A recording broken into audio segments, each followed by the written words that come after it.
Hello, my name is Weston Teamer. I've been a lifelong resident of Forney, Texas. Today I'm sitting with City Council Place 4, Sarah Salgado. Just to know a little bit more about what happens behind the chair, a little bit more about City Council. The big thing, the most important thing about our city is this right here. So getting more involved in local elections, getting more involved with your City Council, and knowing a little bit more about them takes you a long way. I am open to interviewing anyone interested in running for City Council or any person that is currently in the chair. Hey. Hi, nice. Thanks for having me. I appreciate it. Of course. Thanks for being here. Yeah. All right, Sarah, big question. How long have you been in Forney? Okay, well, that's a big answer. So since 2007, so coming up on 20 years here. It's a great place to call home. We've stayed for a lot of reasons. It's a good place, good people.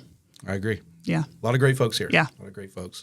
So tell me a little bit more about your family life and some of the hobbies y'all enjoy. Okay, so for me, I love long distance running. You know, I think people have a fear of that, but it's actually really fun. I love it. I love long distance running. Good time to think and ponder on things. I love to read. I love sewing. I was a small business owner for a couple of years there in the middle of raising my kids. I designed and sold digital products for parties and events online. So I ran a small business for a while. Then I stepped away from that as my kids got older and as I got more involved with the city. Just didn't have as much time. I have 4 children. My oldest is now graduated. She's in college. She's also a distance runner, so she's trying to figure out her life right now, but she loves running. Our son, he was junior class president this year at Forney High School and just got reelected to be senior class president for next year. So that's kind of fun. One of his goals in life is to speak at graduation, so he's getting his wish. He's really excited because that's what the senior class president gets to do. We have 2 other daughters. I have one that's a high stepper. And then our 6th grader does the OC Academies, and she does swim. So we have kids doing all different activities. Yes. We're all Super over. busy. Very Super busy. Yeah. One, following in the footsteps. Yes. We've had too many elections this season at our house. So That's great. Teach them young. Get them involved young is key. Yeah. Love that. So as you know me, Forney is home. Yes. I like to support it in any way possible. Local businesses, just anyone that plants roots in here, I want to support, right? So how do you support Forney from beyond the chair? You know, I feel like, honestly, we're kind of involved in this community from top to bottom. Have served on PTOs at 4 different campuses or boosters. I think 6 organizations so far. I was adding it up this morning. And I say so far because I feel like every year you get approached and asked to jump in and help with something else. And that's the way it goes. That's how we keep our schools great, is by being involved. Also really passionate about supporting our Forney Education Foundation. So our family loves supporting the teacher grants that they do each year. And, you know, we try to support teachers from both the north side and the south side. One year I was reading through the grants and I was, I felt really called to support this teacher from Brown Middle School who was trying to start an after school program. And I was really impressed with what they were trying to do. So we supported that teacher. Also support Sharing the Love with their community garden. We sponsor a garden bed there. Marion Stewart runs that organization. She's one of the greats here in Forney. She's an incredible human. So really love supporting that organization and what she does. Also had deep involvement in our church community. This year I taught an Old Testament class to teenagers, which those 2 things don't sound like they should go together, but they do. They do go together. So we only do it during the school year. So that was every morning at 6 a.m. And you'd be surprised. I had 30 kids show up almost every day. So just learning about the scriptures together. So that was really fun. I love that. Yeah. Love that. Again, teach them young. Yeah. You know, get them involved. Mm-hmm. That's the big thing. Yeah. And it's a great boost before they go to high school every day. So remember who they are. I love that. Yeah.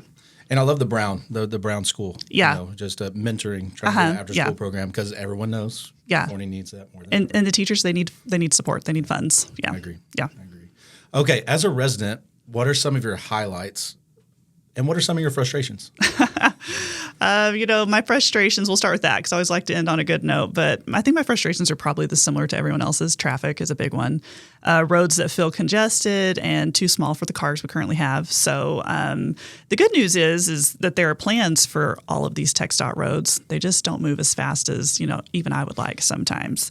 That's one of them. And another one is the lack of being able to annex all these communities outside of our city. State law changed, and I think it was 2017. It took a lot of power away from cities to be able to annex and just absorb some of these other communities, which would give us greater control as a city council. So we can't do that. So that's a frustration for sure. And then some highlights. So I guess the highlights of Forney is always for me the people. The people are what have kept us here. you know, and there's certain dates in your mind that just kind of get stuck, you know, as an adult, the day you get married or the day you have a child or the day you buy your first house. And I'll get personal for a minute. And one for me was January 11th of 2024. Our son, people who know us personally know this, but our son was diagnosed with cancer. He was 14 at the time, and he was a freshman at Forney High School, and this was a rough time for our family. This is definitely not a highlight for us, but some of the things that happened during that time were definitely a highlight. The ISD was incredible with the way they worked with us. They helped us get a homebound teacher. They were actually struggling to find someone to come and teach him at home because he couldn't attend school anymore. And one of his teachers at school stepped up and said, "Hey, I'm going to do it." Just because that's the kind of people that Forney has. And Adam had his birthday in the middle of chemo. He was turning 15, obviously couldn't be around people, and had a community member that organized a drive-by birthday parade for him, kind of COVID style, you know. Yeah. So they had 75 cars lined up through Greyhawk, and they just drove by our house one after another, just honking, waving, throwing gifts to Adam. And it was such a cool moment for our family just to see our community really rally around us. And these are people that we've known through all different facets of the community, you know, church, school, city council. It was a really cool moment. And so I would definitely say the people of Forney are the highlight for me. Yeah. And that's why we've stayed so long. I agree. Yeah. 100%. Yeah. I think there's a lot of people that do good every single day. 100%. That don't get enough recognition. Yes. You know, even from your local business front outside of the business, right? More of what they're doing in our day-to-day lives goes way further than just a transaction. The schools, you know, some of my favorite people have been my teachers. Absolutely. That's a big thing. I really don't think they know how big of an influence they have until they have a student that's graduated, grown. Completely agree. Yeah. I've got a whole list of teachers that have just totally changed my kids' lives. Absolutely. Yeah. Me too. Yeah. I still love them to this day. Yes, same. You still remember good coaches too. Yes, yes. All right. So what does Forney need more of? You know, I think that we need gathering places. I hear this a lot from residents of, you know, we need more things to do, whether it's a community center, a rec center, a public library, which I'm really passionate about. We need more places to gather as a community. You know, our Northside Park, the master plan was recently approved by our Parks Department and the Parks Board. They did a really good job on that. We need to see that come to fruition. We need to have a variety of things on the north and the south side for people to do.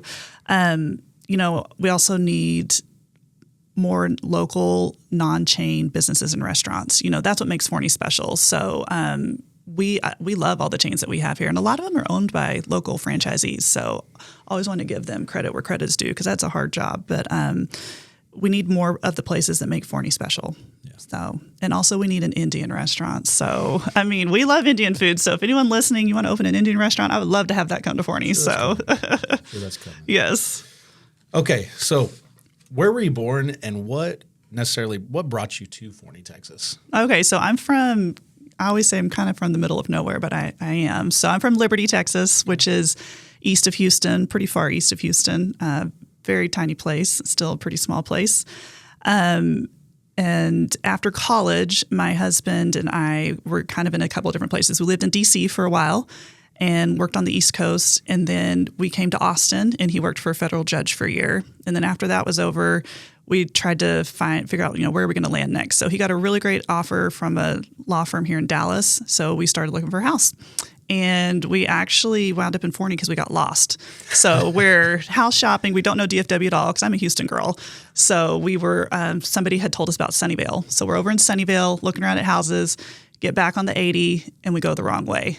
And you know what, between Sunnyvale and Forney, especially back in 2007, like, you know, there's just nothing. We couldn't figure out how to get off the road. Right. You know, we passed East Fork Road, and we keep going, and then we're suddenly on the bridge. Yeah. And I'm like, where are we? Turn around. We couldn't figure out how to get off. So we finally got off at 548, saw the signs for Fox Hollow, which was a pretty new development then. We're like, oh, that looks like a great neighborhood. Looked around, found a house that day, and that's how we found Forney. It's because we got lost. So, yeah, love that. It's kind of funny. So y'all originally were in Fox Hollow. Yes, we were originally in Fox Hollow. We were there for a few years. Great neighborhood. Yeah. Just outgrew our house really fast. Right.